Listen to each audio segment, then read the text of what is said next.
शक्ति स्वरूपा माँ दुर्गा का आगमन हो चुका है और प्रतिमा के दिन माँ दुर्गा की स्थापना होगी, प्रतिमा की स्थापना होगी। लेकिन इस खूबसूरत प्रतिमाओं के पीछे जो मेहनत है, मूर्तिकार की तो है ही, लेकिन हमारे धनौद गांव में मूर्तिकार के साथ साथ उनकी बेटियां शक्ति स्वरूपा बनकर के उनके साथ कंधे से कंधा मिलाकर काम करती हैं।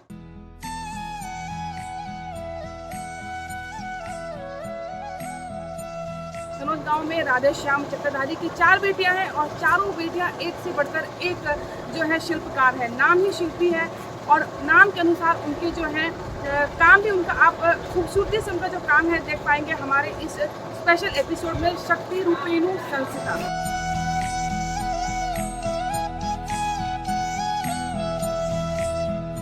हमारे साथ मौजूद है शिल्पा। शिल्पा की शादी हो चुकी है, 2 साल हुए हैं, लेकिन आज वो मायके इसलिए आई है कि पिताजी की हेल्प कर सके।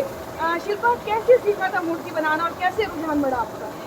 हम लोग बचपन से ही पापा को देखते आ रहे हैं, तो उन्हीं से सीखे हैं। बचपन से जो देखते आ रहे हैं उसको सिखाने की जरूरत नहीं पड़ती, हम लोग वैसे ही सीख गए। क्या क्या काम करते हो पापा को, क्या हेल्प कराते हो आप? हम लोग सब काम कर लेते हैं, जैसा जो काम बढ़ जाए करने को। डेकोरेटिव ज़्यादा करते हैं, माता का श्रृंगार करने का होता है वो वाला काम करते हैं। फिर उनका वो श्रृंगार के लिए गहने वगैरह निकालते हैं सांचे से, सब कर लेते हैं। आप क्या करती हो? आपको क्या अच्छा लगता है मूर्तियों में बनाने की सबसे अच्छी चीज़ें क्या लगती है? सबसे ज़्यादा अच्छा साड़ी बनाना लगता है, उसका श्रृंगार करना, और वो मिट्टी से जो गहना बना के लगाते हैं ना, उसको भी हम ही लोग करते हैं। वो लड़की लोग ज़्यादा अच्छे से करते हैं, ऐसा समझ बोल सकते हो, तो वही काम करते हैं। पूनम, अभी खैरागंज में आप अभी कर रही हो कोर्स, तो यहाँ पापा के साथ जो सीखा आपको वहाँ पे कितना फ़ायदा मिल रहा है उस चीज़ का? यहाँ से जो सीखी हूँ उसका तो बहुत फ़ायदा मिल रहा है, क्योंकि यहाँ से बचपन से जो सीखी हूँ उसका तो वहाँ पे जैसे कलर वगैरह का, मूर्ति का, ये सब में। और अभी पापा के साथ क्या हेल्प करा रही हो यहाँ पे आप? यहाँ मूर्ति काम में जैसे पेंटिंग का है देखना, कलर वगैरह का, जैसे डेकोरेशन है, ये सब। और सबसे छोटी बेटी है, ये अभी कैसे हाथ बताती हो पापा का? पापा का हाथ माता रानी का श्रृंगार करके और उसमें स्टोन का डेकोरेट करना और मिट्टी का जो गहना निकालते हैं सांचे से उससे करना सब।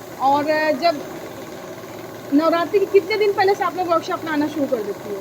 हम लोग को पहले से माता रानी जब से बनने का स्टार्ट होता है ना, जब तक 3 महीने जैसे 3 महीने पहले आपने बताया तैयारी शुरू होती है, तो जब शुरुआती खांचे में जब प्रतिमा का बेसिक तैयार होता है, उनका बेस तैयार होता है, उसमें भी आप लोगों की मदद लगती है कि मिट्टी को देना है, पहुंचाना है, और मिट्टी सानना होगा, इस तरीके का जो काम है।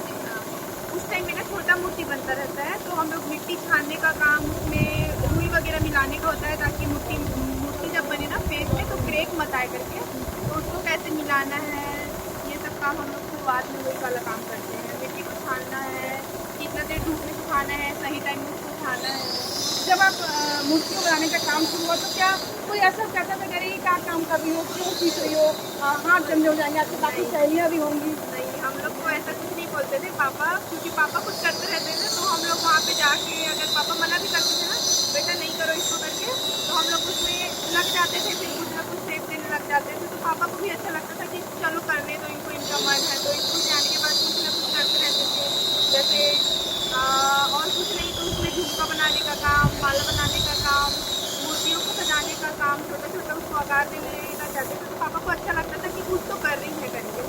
हाँ, कभी रोक टोक नहीं की अच्छी बात है, आप लोग बहुत उसको सीखे भी।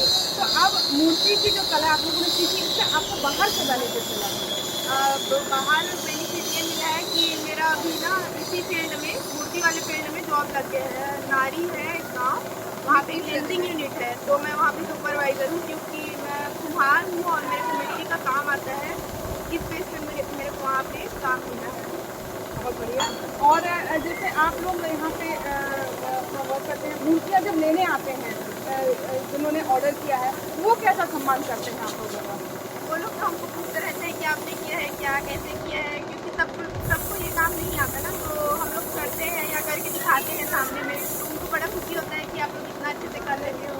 गणेश टाइम में ज़्यादा इसका मतलब गणेश की छोटी छोटी प्रतिमाएँ होती हैं ना, तो उसको डेकोरेटिव करते रहते हैं उसी टाइम में।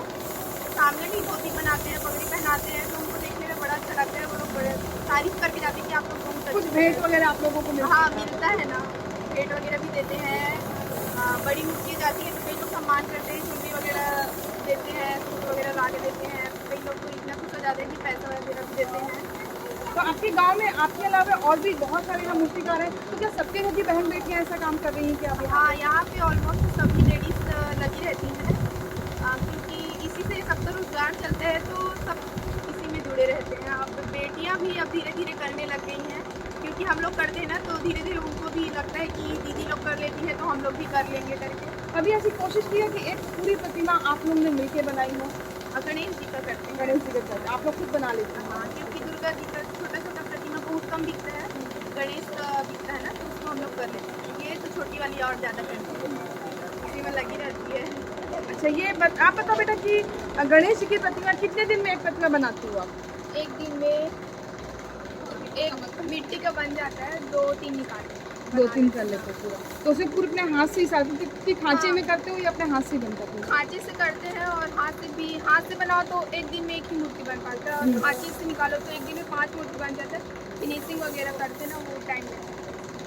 जी, आपने देखा कि जो मूर्तिकारों का गांव है, केवल यहाँ पे पुरुष ही नहीं बल्कि उनके पीछे जो है नारी शक्ति यहाँ पर लगी हुई है, और इसी वजह से यहाँ की जो प्रतिमाएं हैं अपने आप में शक्ति स्वरूप बन करके पूरे छत्तीसगढ़ नहीं बल्कि पूरे अलग अलग राज्यों में विराजित होती है। और उनकी जो खूबसूरती है, जितनी मेहनत यहाँ मूर्तिकार की है, उनकी बेटी बहन और उनकी पत्नियाँ भी यहाँ पे लगी होती हैं कि किस तरीके से जो है माता को, प्रतिमा को इतनी खूबसूरत बनाया जाए कि उनका जो एक सौम्य स्वरूप है, महिषासुरमर्दिनी का स्वरूप है, उनका जो अलग अलग जो माता के स्वरूपों को लोग यहाँ पर देख सकें और उसको महसूस कर सकें। माता की जो प्रतिमा जब लोग देखते हैं कि वाह क्या बात है, माता की जो ममतामयी मूर्ति है, उसको देख कर समझ में आता है कि वाकई इसमें मूर्तिकारों ने प्राण फूंक दिए हैं। केपी न्यूज़ के लिए गौकर्ण निषाद के साथ कोमल धलेसर की रिपोर्ट।